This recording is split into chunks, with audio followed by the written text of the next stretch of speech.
in among the trees on the slope is the old foxhole. How do you feel there? I can't really tell. It should be easy passing. And yet, it's like walking through mud.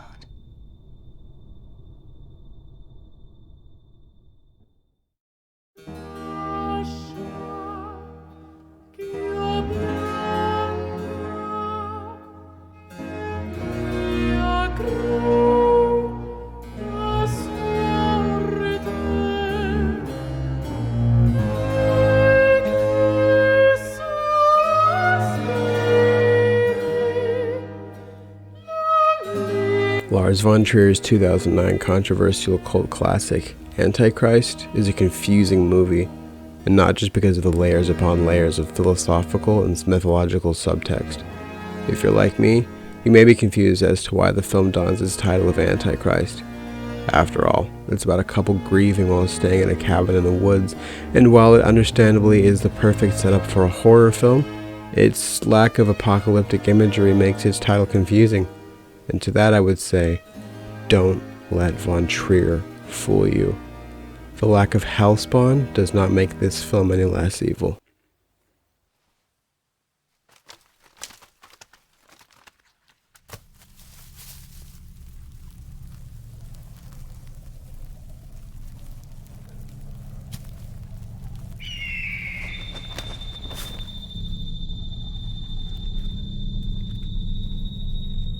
When I was about 14, I used to watch bootlegged movies on YouTube and other sites, primarily art house films and horror movies. I remember distinctly looking up the IMDb page for Evil Dead after I had watched it and getting so excited when I discovered it was rated NC-17. NC-17, I could hardly believe it. I had done it. I had accomplished what I thought was such a huge achievement at the time. And I remember thinking to myself that if I had seen one, I could sit through them all. I was very, very wrong. Nothing Sam Raimi did in Evil Dead could prepare my barely 9th grade mind for watching Charlotte Gainsbourg cut off her own clitoris on camera. To be honest, it probably explains the way I am today. Antichrist is depressing.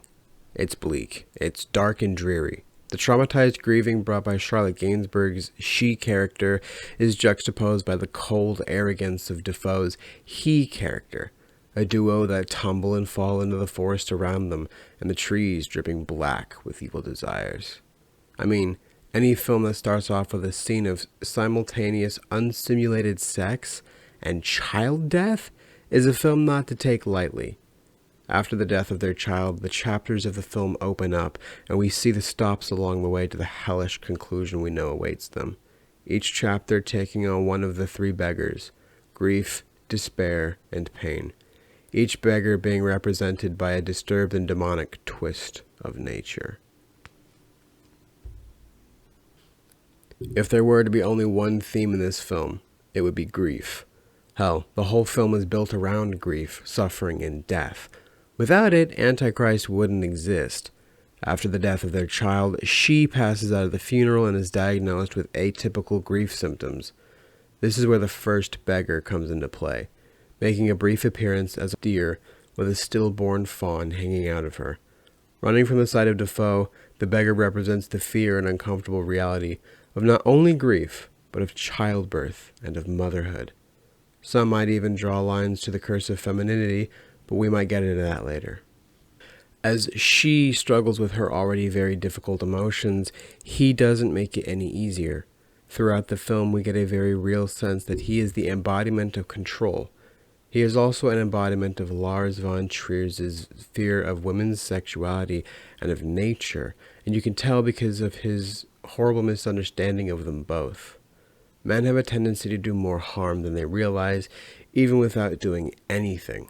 Constantly, Defoe speaks against his wife, insisting she's wrong, telling her he knows better than she. This arrogant neglect and abandonment could very well be considered its own version of psychological abuse.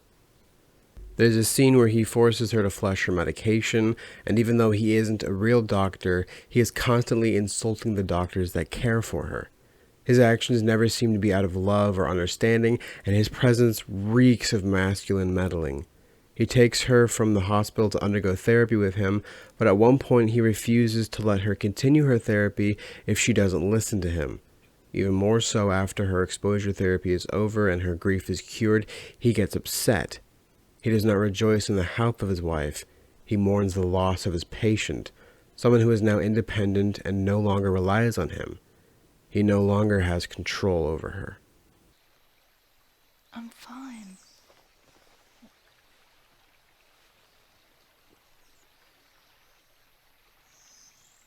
You can't just be happy for me, can you?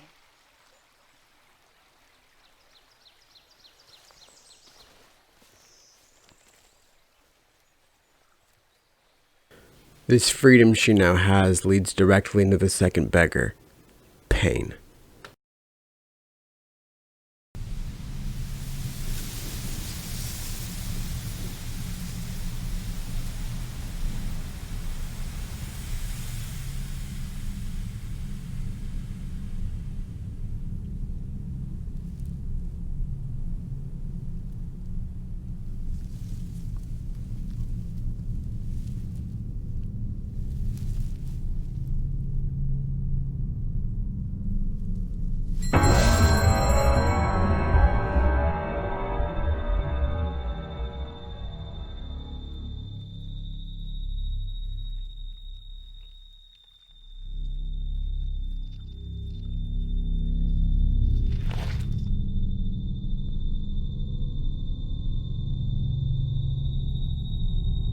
Chaos reigns.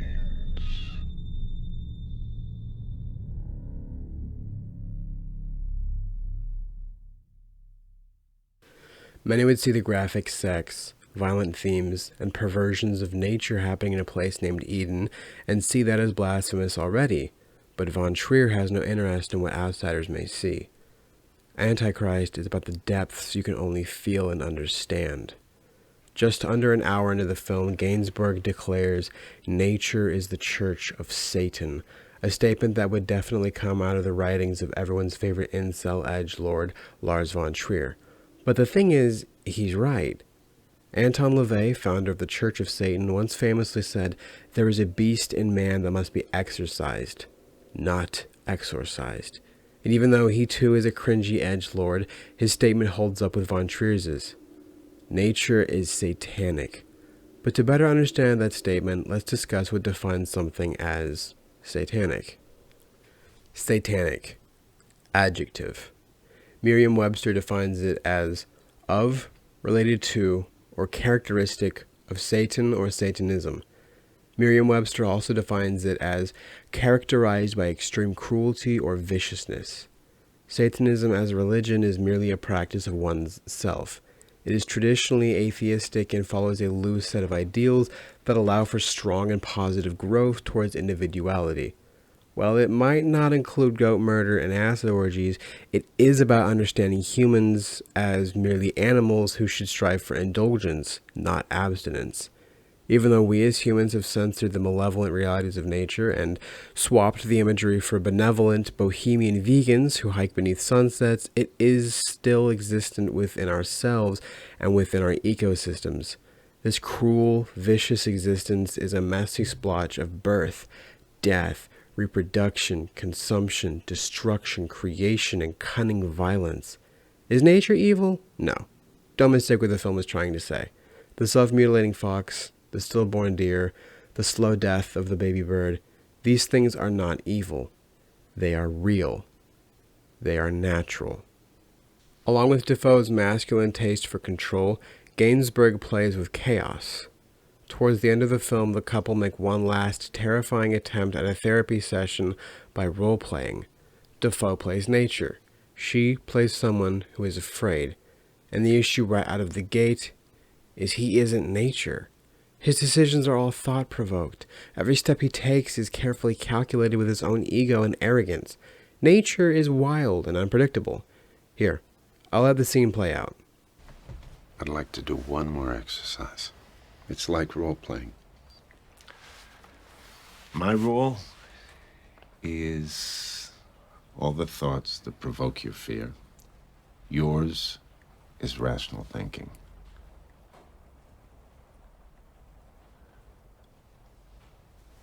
I'm nature. All the things that you call nature.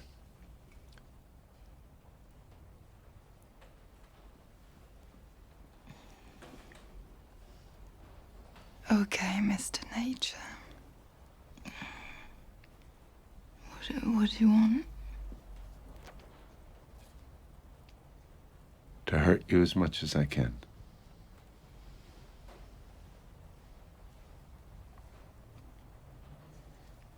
How? How do you think?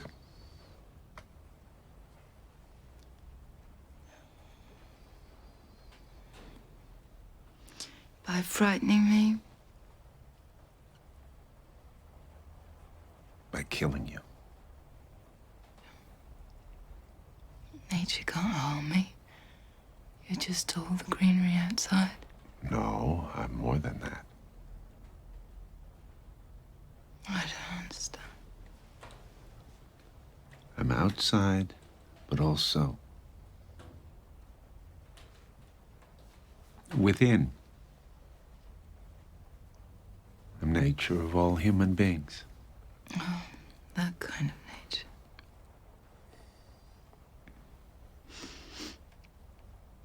The kind of nature that causes people to do evil things against women. That's exactly who I am. That kind of nature interested me a lot when I was up here. That kind of nature was the subject of my thesis. But you shouldn't underestimate Eden. What did Eden do? I discovered something else in my material than I expected. If human nature is evil, then that goes as well for the nature Of the women. Female nature. the nature of all the sisters. Women do not control their own bodies. Nature does. I have it in writing in my books. The literature that you used in your research was about evil things committed against women, but you read it as proof of the evil of women? You were supposed to be critical of those texts. That was your thesis. Instead, you're embracing it. Do you know what you're saying? Forget it. I don't know why I said it. I can't work anymore now. You see what I mean? They're swapped. And with the wrong power dynamic comes the final obvious signs that these two are ultimately doomed. In this conversation, we the audience feel the effects of the final beggar. Despair. It is revealed that Gainsbourg's character spent last summer at Eden with her son while she wrote her thesis. It is also revealed during an exploration to the attic that she was writing about gynocide, the killing of women or girls, especially considered as a social phenomenon. Specifically, she was tracing gynocide back to the original sin, back to Adam and Eve. It's no coincidence, then, that the film takes place in a lush, thriving forest called Eden. Gainsbourg's character's deteriorating mental state, mixed with the dreary topic of the witch hunt mentality, mixed even further by the meddling hands of Defoe's character, spells a recipe for something very dark.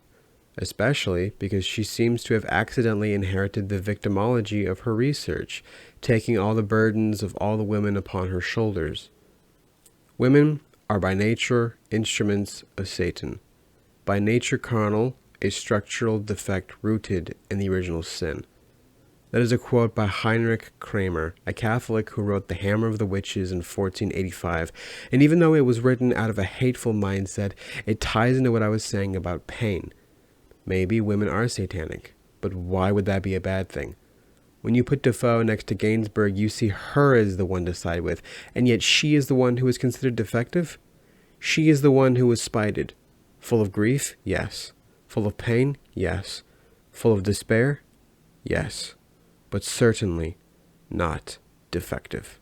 In the finale of the film, Gainsbourg smashes Defoe's penis, makes him cum blood, and then drills a millstone into his leg, a gross and sarcastic caricature of rape. The third beggar takes the shape of a crow who gives away his position, only to be dragged back into the cabin where Gainsbourg apologizes, and in a symbolic ritual of the whole film and all of its themes, she snips off her own clitoris with a pair of scissors, taking away her chaotic lust, her natural instincts, and forcing herself into a permanent celibacy, the opposite of what her character has been representing all along. Real quick disclaimer. Lars von Trier made Antichrist as a way to display his greatest fears.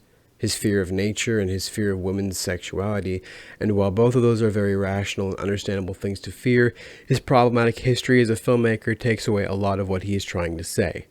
While discussing his film Melancholia, he told the crowd that he was a Nazi. This got him banned from the festival. Björk, the Icelandic singer and star of his film Dancer in the Dark, came out and stated that she was sexually harassed by him during shooting. And his nymphomaniac films, which center around female sexuality, are just god-awful.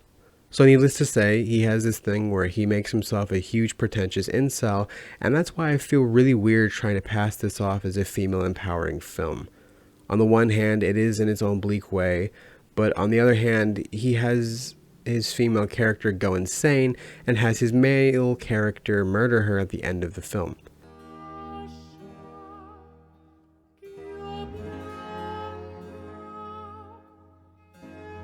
Many various websites and filmmakers claim that Antichrist is a gross display of exploitive masculinity, while others defend the film for its inventive narrative, subtle shocks, and its artistic display of primal fears and desires. Personally, I love the film for its twisted depictions of nature, its slow-burning plot, and its interesting themes, but I don't pretend that there aren't some problematic issues that lie within it. All in all, I think I gave it a 4 out of 5 stars on Letterboxd. One last thing I wanted to say before the video ends. I just wanted to let you guys know that Antichrist is not a horror movie, but rather a film that uses horror as a vehicle to get to its destination. Very much akin to films like Perfect Blue, Eraserhead, American Psycho, Come and See, and though it may be a controversial opinion, the recent Hereditary. Yeah, that's right. I don't think Hereditary is a true horror film, but I'll get into that another time. Thank you, though, for coming and watching. Make sure to like, comment, and subscribe for more content. My socials are down below, and I'm hoping to start posting much more regularly. Anyways, peace.